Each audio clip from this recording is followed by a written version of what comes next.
Hello and welcome to Runkle of the Bailey. My name is Ian Runkle. I'm a Canadian criminal defense and firearms lawyer.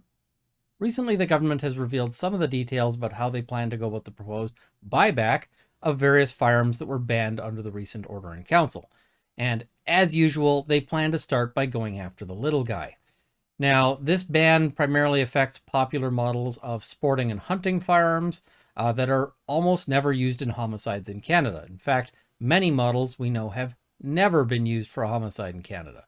So let's have a look at what they're planning to do here. There's some interesting details. All right.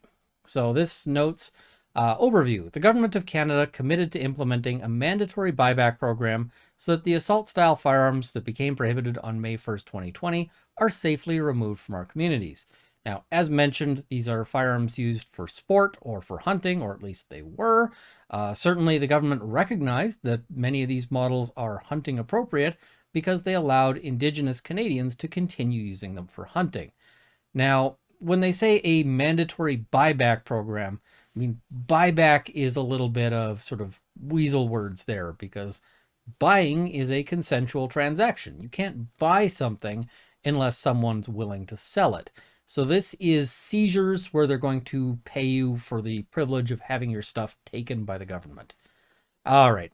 Public Services and Procurement Canada's role is to provide procurement service to Public Safety Canada to support their implementation of the buyback program. So mandate, as of May 1st, 2020, the Government of Canada has prohibited over 1,500 models of assault-style firearms. Note, anytime you have to say something style something, it means it's not the first thing. You know, if you say that this is beef style food, there is no beef in it. You know, that's just, so anything style is not actually the thing. So this is how you deceive the public. So, and certain components of some newly prohibited firearms. What they're referring to is AR-15 uppers. New maximum thresholds for muzzle energy and bore diameter are also in place. Any firearm that exceeds these is now prohibited. A criminal code amnesty period is currently in effect to October 30th, 2023.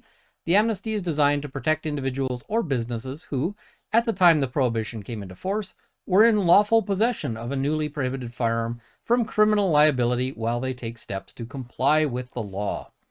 So right now, you're complying with the law by just not doing anything with those firearms. The primary intent of the buyback program would be to safely buy back these now prohibited firearms from society while offering fair compensation to businesses and lawful owners impacted by the prohibition.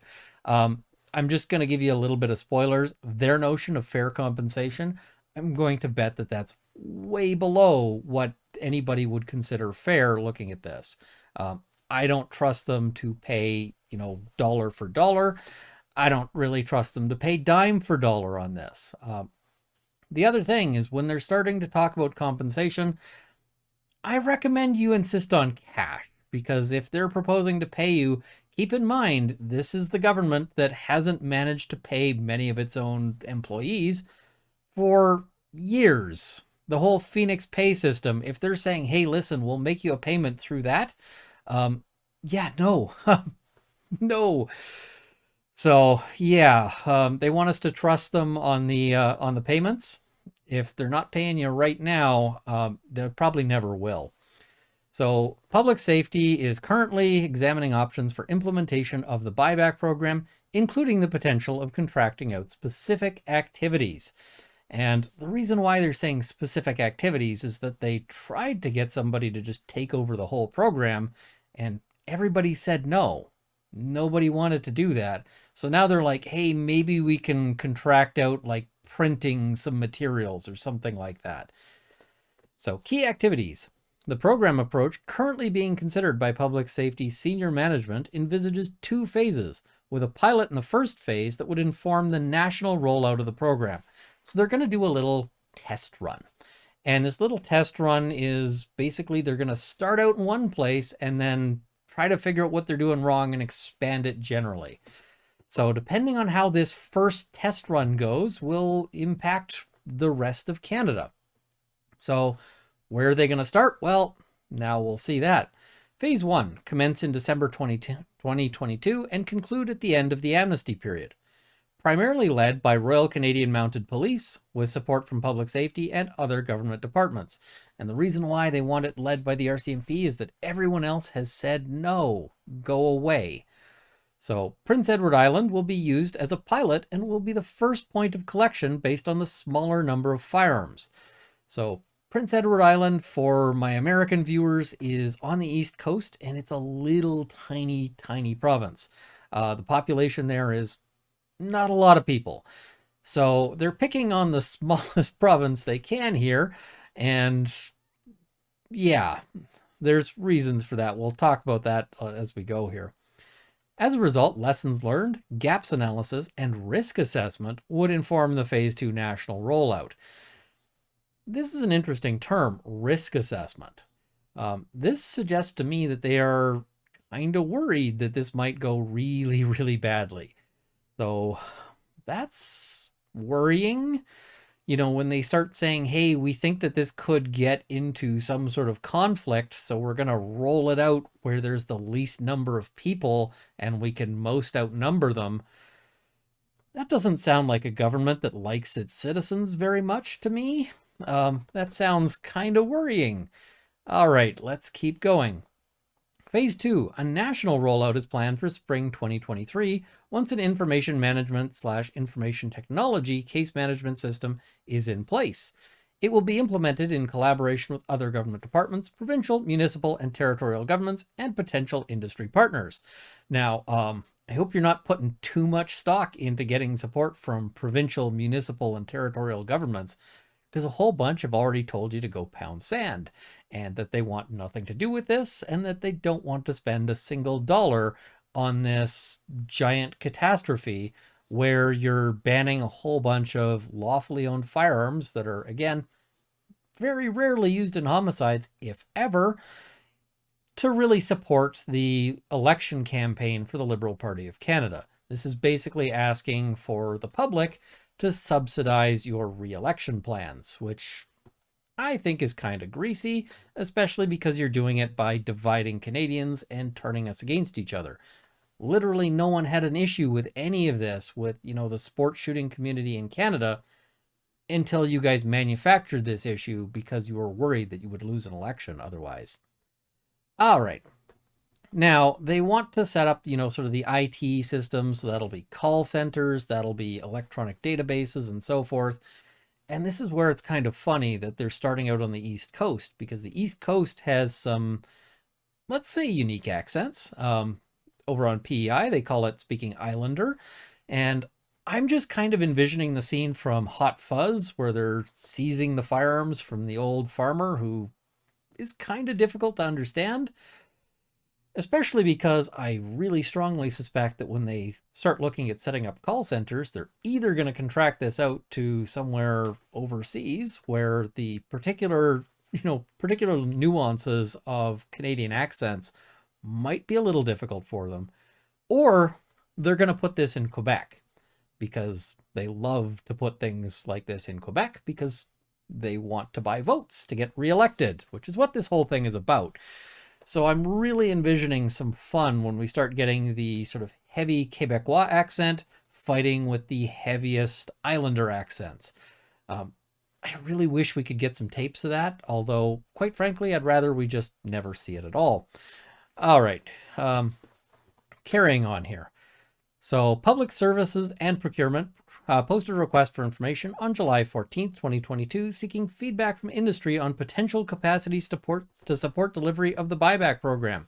It closed on August 31st, 2022, and with very limited interest from the industry. Nobody wanted to do this for them. And that's kind of surprising when you think about it, because we're talking about a government program with those tasty, tasty cost overruns that are always associated with these kinds of, you know, government programs that make something like your initial $2 million bid spin up into a $50 million payout at the end of the day. Lots of people like that kind of money. That's what government, bidding is all about. But nobody wanted to bite in on this one. That's another one of those little warning signs that maybe this is a bad idea. If you start going swimming and you suddenly start hearing dun dun, that's time to get out of the water. Or if you're exploring the old house and you start hearing, maniacal laughter and chainsaws, time to get out. When nobody is willing to take up a government, ever expanding payments kind of contract, maybe this is one of those warning signs. Huh? All right. Now, when you look at the timing, they want to get this going for spring of 2023. Well, there's been a lot of indications that they have something else planned for spring of 2023, and that is an election. So this looks like they really want to get this going so that they can use it for an election. Okay, carrying on. Partners and stakeholders. The program owner is Public Safety Canada. They are responsible for the buyback planning and oversight. Public Services and Procurement Canada has been supporting public safety with the buyback program since August 2021, supporting the development of procurement strategies for the delivery of the various potential requirements such as collection and transportation, professional services, tracking, storage solutions, package inspection, destruction, and post-destruction recycling. So taking your stuff, destroying it, and then melting it down. Shared Services Canada will assist with procurement of information technology solutions and other required IT support based on its mandate, because no one else wants to help them. The RCMP will start collection of, the firearms in question in December of 2022. So they're going to be sending the police house to house to kick in doors and seize guns.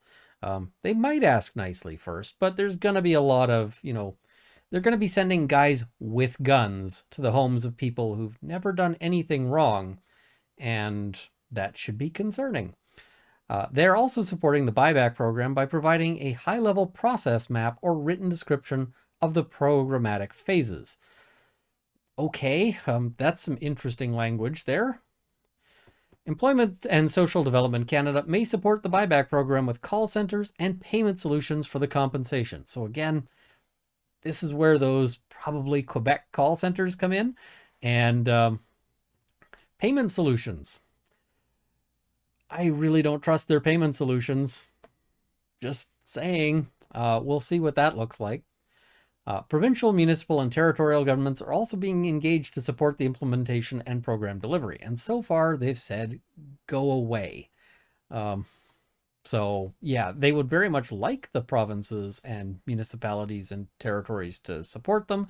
But the governments of these places have sort of realized that a lot of their voters don't like the idea.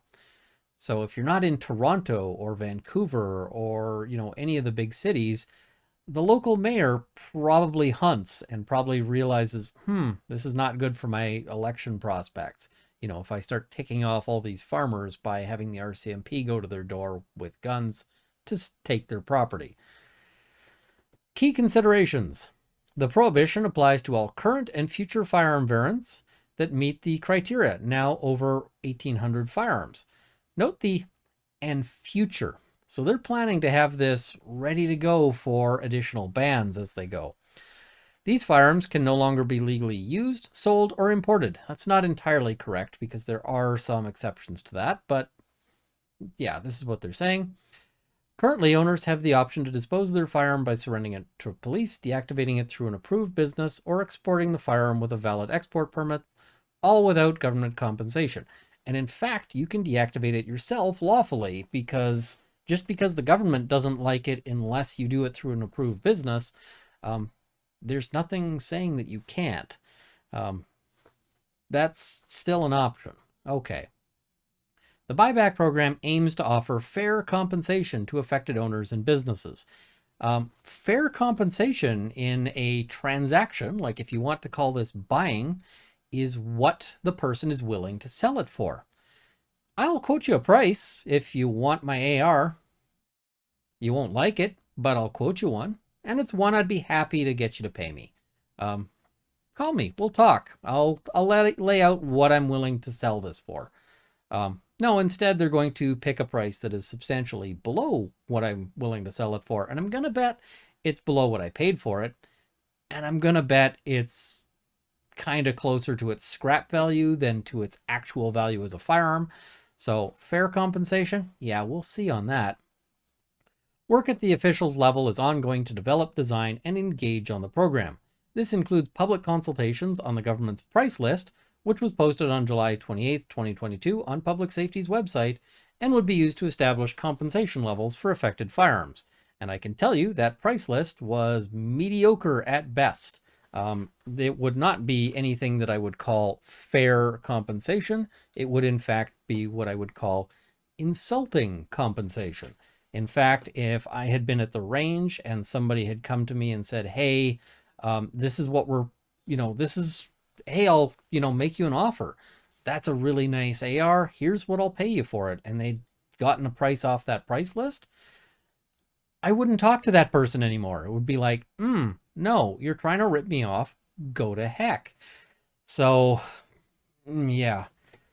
And I mean, it's really annoying doing videos like this, A, because they're kind of depressing, but B, YouTube just recently clamped down on their swearing rules. And I really feel like this is the kind of thing where I need to swear. I really should have poured myself a scotch before I started this one, but it is what it is. So what we're seeing here is this plan to start in PEI, and I'm sure there's lots of people right now who are sitting in PEI going, wait, what? No. So we'll see how it goes, and as noted, the timeline here appears to be that they really want this up and running for election season so that they can't get criticized for, hey, you guys have been saying buyback and you're not doing it. So, yeah. Once again, the ordinary sort of Canadian gun owner, farmers, sport shooters, people, gun stores, people who have been part of the Canadian economy, who've been hardworking, are just getting thrown all the way under the bus here to support an election effort because our government doesn't seem to be keen on their chances on running on things like their housing promises or whether or not you can still afford to eat groceries, because people like to eat, but maybe we can distract them a little bit if we point to scary firearms that are not used in homicides in Canada. Anyway, I guess that's sort of my combination, explanation, and rant here. But thank you guys for watching. Please like this video, share it with your friends, subscribe to see more content. Also, if you get a chance, I have been nominated for 2 separate categories at the Gundies. I'll leave a link in the description below. But the Gundies is a viewer-supported or viewer-chosen set of prizes or awards for people in the sort of gun YouTube community. And one of those awards is for Voice of the Second Amendment, which will be hilarious if I win, because if a Canadian wins that, it really illustrates just how messed up things have gotten. All right, so if you get a chance, vote for me in that. You can vote every day, so keep hammering that vote. I also want to thank my Patreon supporters at the $50 level, the CCFR, the Canada's National Firearms Association, the Canadian Shooting Sports Association, and David Michaud. At the $30 level, Sights and Arms Limited and Jane Babe and Luxor. And at the $20 level, Mark, Lindsay Metcalf, Kyle Fox, Haywire, Gerald to the Bailey, Cameron Johnson, Andrew Elsich, and Vicky. Thank you all for watching. I hope this has armed you with knowledge. See you next time.